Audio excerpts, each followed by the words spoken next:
யாரா அவன் இந்நேரத்துலேயே குடிச்சிட்டு படுத்துருக்குறான், ஒரு வேலை வெட்டிக்கு போவாங்க. நம்ம பையனை மாதிரி அடக்க உடக்கமாக இருந்தால் பரவாயில்ல, என்னதான் பெற்றவங்க வளர்க்குறாங்களோ தெரியல, காலத்துலலாம் இப்படி குடிச்சிட்டு படுத்துக்கிறானுங்க.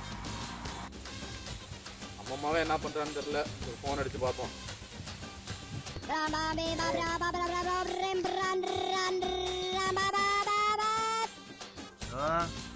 மவனே, ஆபீஸுக்கு போயிட்டியா?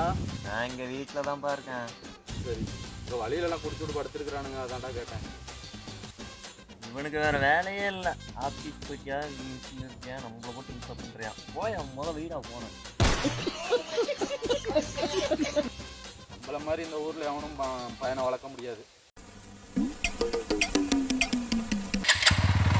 போவோம், எப்படி கிடந்தா நம்ம 100 மில்லிய அடிச்சா போத இல்லையே.